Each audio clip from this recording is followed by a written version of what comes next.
Okay, wow. Looks like we have a lot of work to do in this turn. Most of this is just more undead.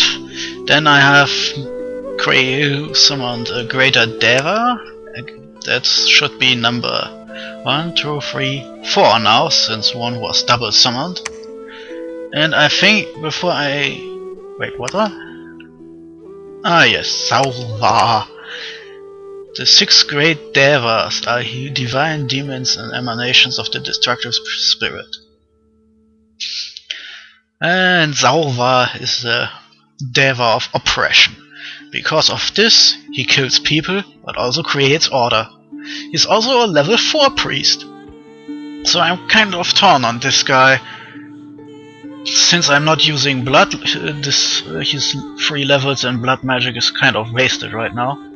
He can command a lot of people, which means jack and shit right now. And he has fire level 4, which would be nice, but I don't want to throw another expensive summon away. If he had death, well, I could have a use for him, but I think I have a use for him. He is a level 4 mage, level 4 priest right now, and I'm still having trouble keeping my dominion up here, up in the north.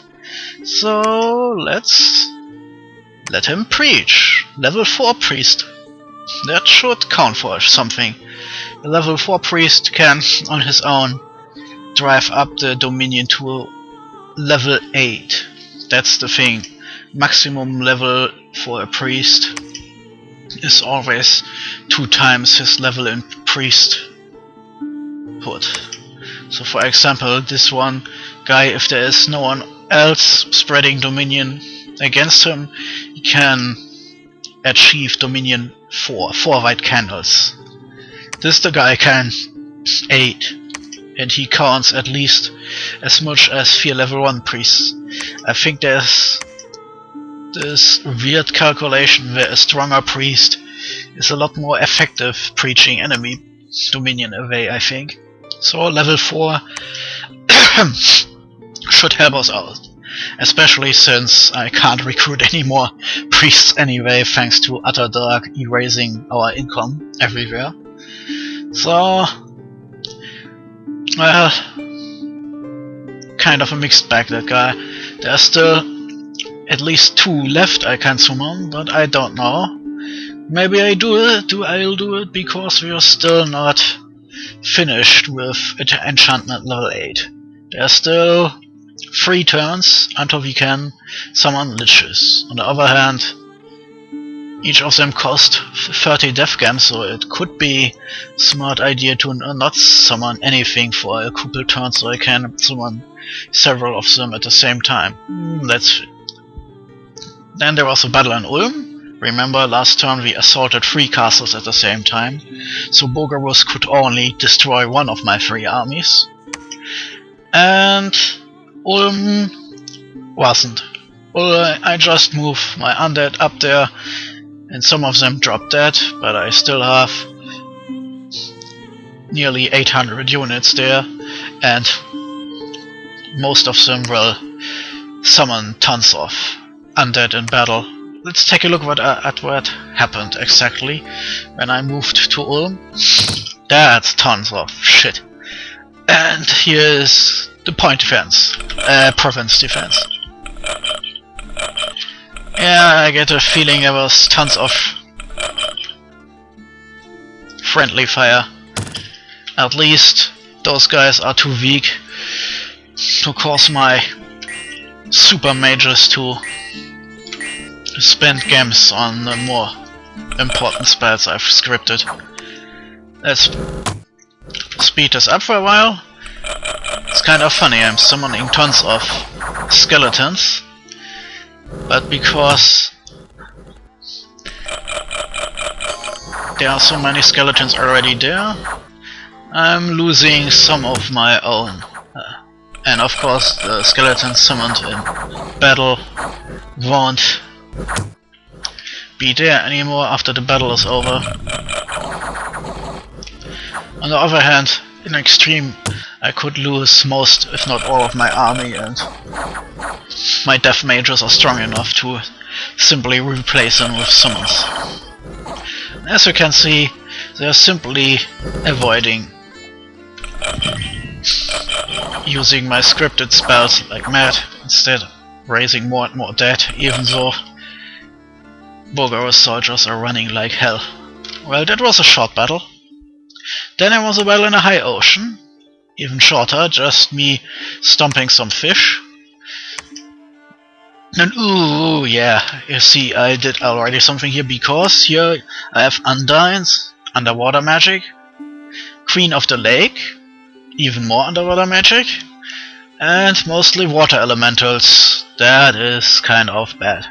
Yeah, that's an army which could stomp my army like hell, especially since my stupid mages were unsmart enough to just blast all their gems away in the single battle.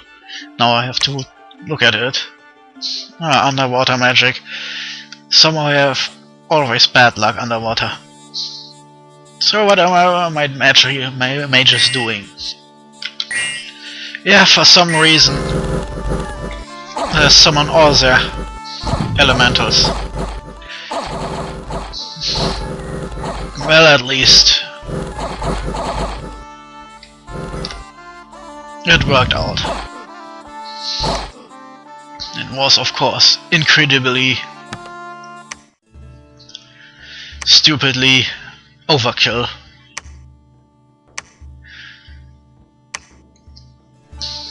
Yeah, they've used up all their gems in one shot. Stupid. I should have put them on conservative magic gem use to try to keep them down. Well, this is kind of shitty. Well, since the mages are useless anyway, I'll leave one of them. Maybe he can cast something useful. But the level 3 mage goes back, so I can have something to summon shit, because apparently I need to think about this some more. I can't just take everything over. Too bad. And since I can't erase any defense, it's kind of funny. Anyway, those three continue down here. This one is marching back here, and then I'm starting to use some water gems, I guess, because I want this throne at least here in province number 7. Question mark, question mark, question mark. So anyway, apparently Pangaea hasn't done anything, still staling, but if its player sets himself AI, then this strong magical army will cause a lot of trouble for me. So I'm kind of hoping that he's neither playing nor setting himself AI. It will take some more time, but at least as long as neither the player nor the AI is in control, nothing will happen. Because of this, I'm looking at this army here.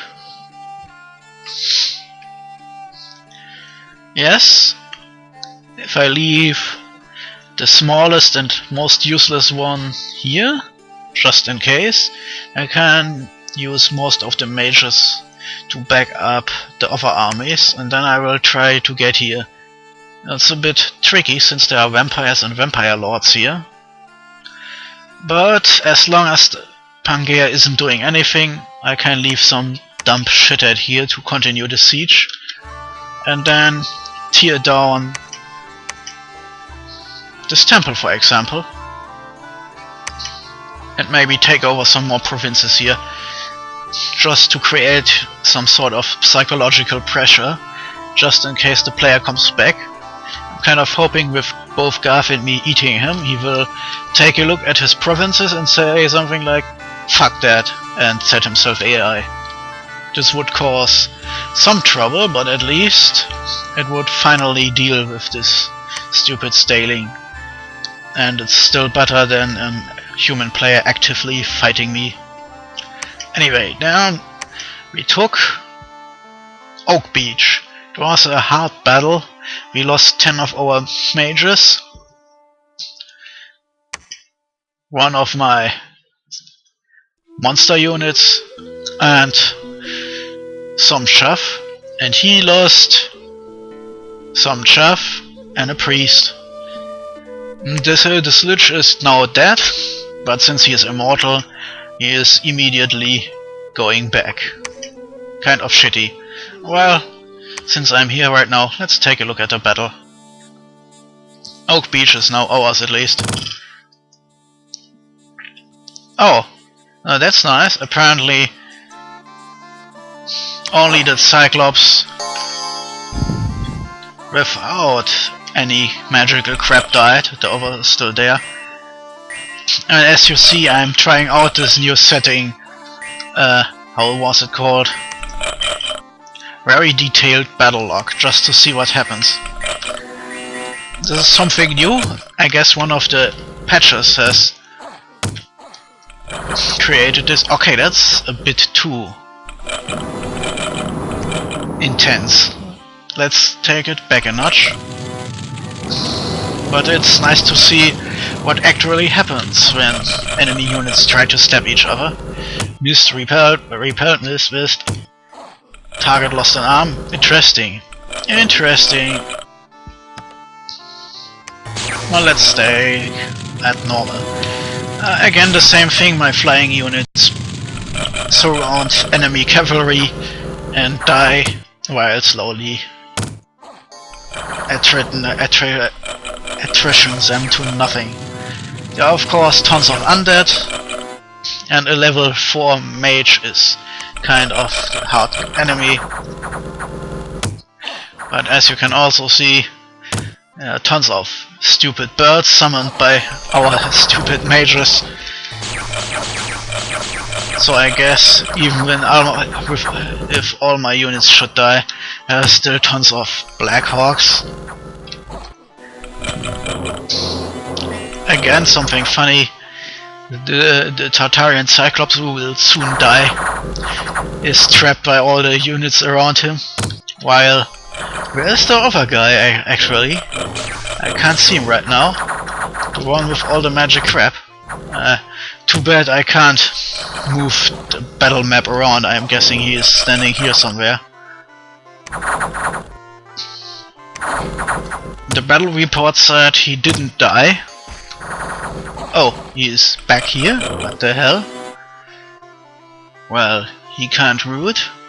And he still has all his crap. So why the hell did he walk back? I'm pretty sure I'm giving him the order to attack too. Strange. Well, they did warn that he has a shattered soul and will sometimes not obey. I just didn't know the same thing could happen in battle and hell. Oh, now I'm getting it. See, since he can fly thanks to the winged shoes, he can basically teleport around the battlefield. And the Lich apparently is summoning undead units against us. And every time this happens, my super monster is flying around to help beat them up. Also, I guess this explains why so many of my mages died. Ooh, priest is dead. There, Lothar, you are now doing good work. Wow, 48 and he's still standing? Okay, but that's one hit apart from death, I suppose. And yes, and Lothar can take more hits, and he is regenerating. And that was it. All leaders are dead. Now it's time to clean up undead. That's going pretty damn fast since I have tons and tons of them. Too bad with undead on both sides it gets a bit hard to see who is actually on which side. But oh, I guess that was it already. Anyway, I lost 10 of my mages, hopefully only the shitty ones.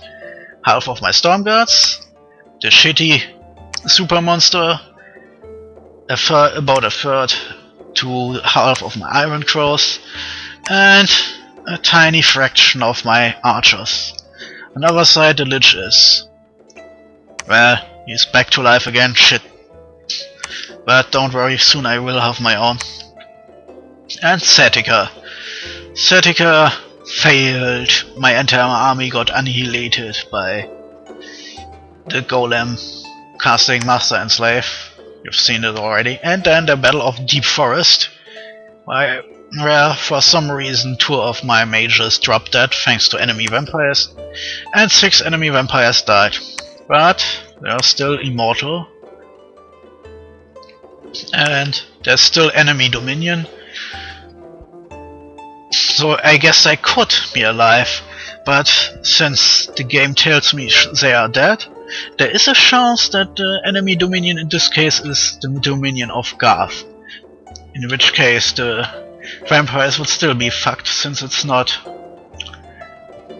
Bogar's dominion. Well, let's hope the best. And of course Gath is sending lightning strikes around, and one of my priests got killed and 36 more units. Griffin Spires has been conquered, but since there's a fortress there, that was it.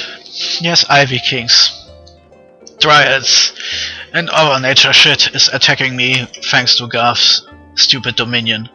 One attack fails because of the insane province defense on my capital, and Redwood Grove is lost, but since it's an event and not a real army, the surviving enemy units have gone away and the province is just reduced to 0 defense, but the fortress is still mine. Which means, coincidentally, that my temple is also saved. Then, we already had this. Darton has been conquered by Shades, since there is no defense anymore.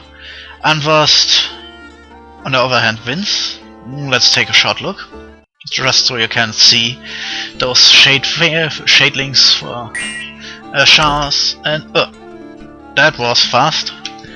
Yeah, that's the good thing with your flying units. That's a Shade Lord. He is Dark Power, which makes him insanely strong in Eternal Darkness. He's ethereal, which makes him hard to hit if you don't have magic weapons. And he is of course undead. And resistant against poison, since it's kind of hard to kill someone who is dead with poison. The same thing, Shades. They're also floating in mid-space. In mid-air, I mean. Interestingly, while poison resistance of 25 is kind of high, it could also... theoretically it's possible to do so much poison damage that you can still kill poison resistant enemies, but that's because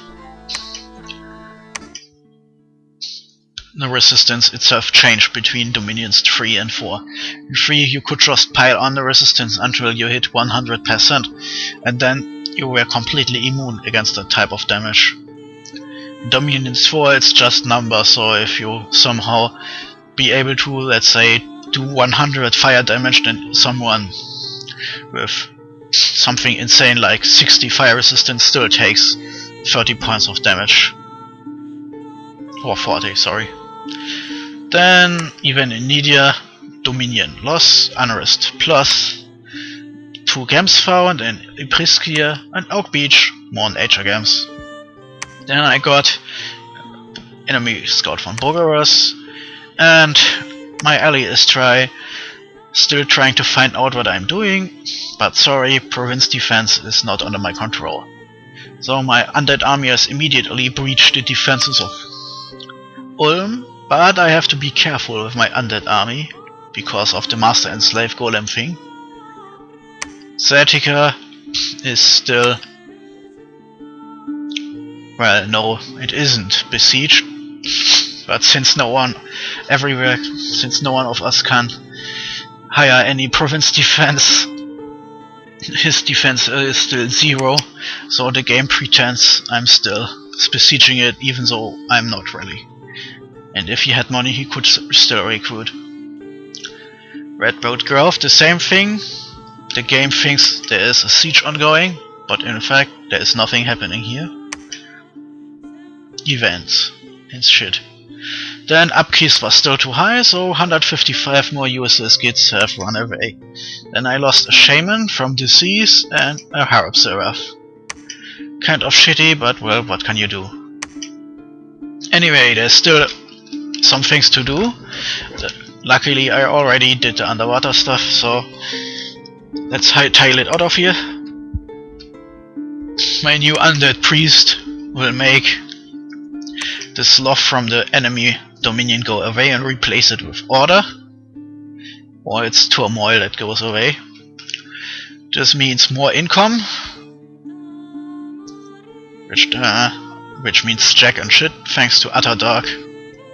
And more important, he's level 4 priest, so he should do something. And 50 people dead every turn isn't so much, since I have growth 2, which means there are probably more people being born each turn than that one guy can kill.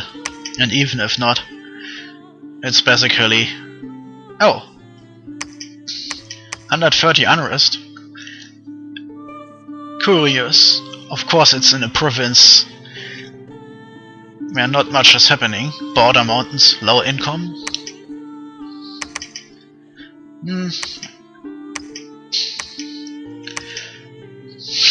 Then I have my headless demon here, just to cause some destruction here and there.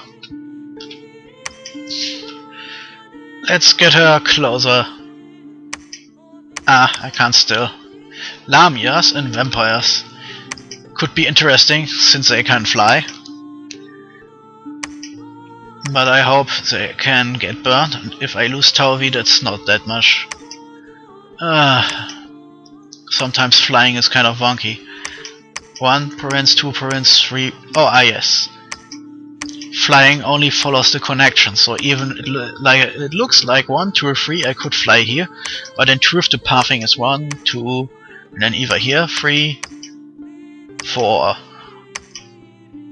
5, and 6, or 5. Yep, that's not 3, so I can't fly over there, I have to make a stop here. Ah, Dominion's 4. Here's still preaching going on. Let's take a look at how our Dominion is doing. It's flattening out. Hopefully our super mage can do something about this. And here I could storm Ul right now. But this would mean that if there is a golem waiting for me, then said golem will cast Master and Slave in the very first turn and I'm fucked. Oh, those guys can fly, so I don't really have to care. I will die real fast anyway. Still some random undeads running around here.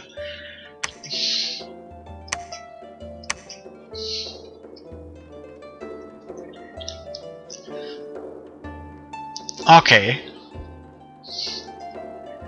The thing is, I have nothing here to really do anything. So there are 2 ways this could go. Either I'm just swamping the defenders with undead, which would be good, or the golem will cast his stupid Master and Slave spell immediately, and then hopefully with magic resistance above 20 my Deva will survive, and then in the very next turn cast Undead Mastery to get all my undeads back to me, or at least enough to turn the battle against my enemy. The question is, should I risk it or should I not risk it? Anyway, in the meantime, holy fucking shit, I hate it if a general is getting killed or changes sides, because this means I have to reorder all those stupid chaff units. Not many over, I guess, but I have tons of mages here. So I guess I can leave one of my mages here. Let's see, Bane Darts is not so much, and he is kind of just in case someone tries to get the castle, because if you leave a castle completely undefended, you can easily lose it. So you go back to research, and I'm trying to get this one last fortress back here. We're moving forwards. And oh, come the fuck on, why the hell are you here? In that battle, nothing happened in that battle. Why are you here? Not there. Okay, then I guess I leave him there and instead move my Mount Fiend back into formation. He has moral 14, but for some reason he ran away. In a battle where basically nothing happened. Either that, I have no idea what happened here. Apparently he just got lost. Well, you can go back to preaching then, thanks. Or did I move that guy somewhere else? Now I'm really confused. Nothing happened, but apparently somewhere in that giant mass of undeads moving back and forth, one of my undead mages suddenly decided to go somewhere else. I don't know. It's kind of stupid, but well, let's wait for a turn to let him come there. Maybe I'm lucky and Borger's player sends his golem out to play, in which case he'll cast Master and Slave. Ah, shit. That's the problem with this thing. I have to, of course, rotate the order in this case, since in this case, if he attacks me, I have a turn free, and casting Undead Mastery as a counter to Master and Slave is kind of dumb when he hasn't cast Master and Slave yet. Hopefully he will walk into this trap, and hopefully the trap will actually be sprung and not be removed. So this guy and Astral Mages are moving there. My giant cloud of Astral Mages moves here, and my Raider moves here, since I give no flying fucks over there. And now it gets kind of ridiculous. Let's give them equipment. Storm Spool, Lightning Rod. And now both of them can monthly summon some Horseman.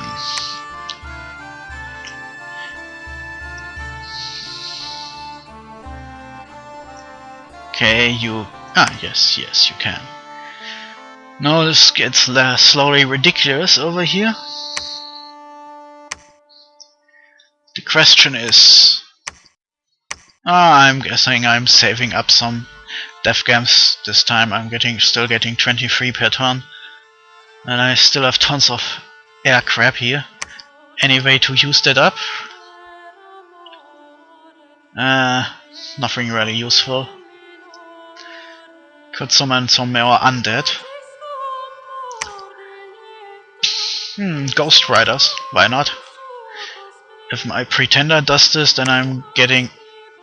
no, that's a spell there with no extras. Let's see, can my other summon dude do something here? No, of course, because he is not powerful enough. Well, I guess you have to do it, Ghost Riders. Whoop. Oh. I'm stupid, I'm completely stupid. Pale Riders, not Ghost Riders. Pale Riders is the summoning spell. Exactly, he takes more gems. 20 plus, in this case level 3. That means, since he's level 10, 4, 5, 6, 7, 8, 9, 10, that means 7 extra units. Perfect. And there are now 228 undead units waiting here for the moment I can summon liches. Okay, that's getting ridiculous. But at least my next army will be really powerful. Liches are natural level 4s. That means a lot. And of course, now I have to be extra careful here in the front lines because Gath has planted horrors everywhere. Horror here, a horror here, horror here, and well, here not, but Bogarus lost command here. That's what this little red flag means. No one is owning this province. I'm guessing here another horror is besieging this castle here. Tons of horrors, and I don't want to walk into them. Ah, this army is also trapped by some horrors. Well, I guess I was lucky that I marched into Ulm right then and there. I'm guessing I should tell Gath what I'm doing before he drops horrors on me too. His stupid global is affecting me enough, I suppose. Yeah, tons of vampires.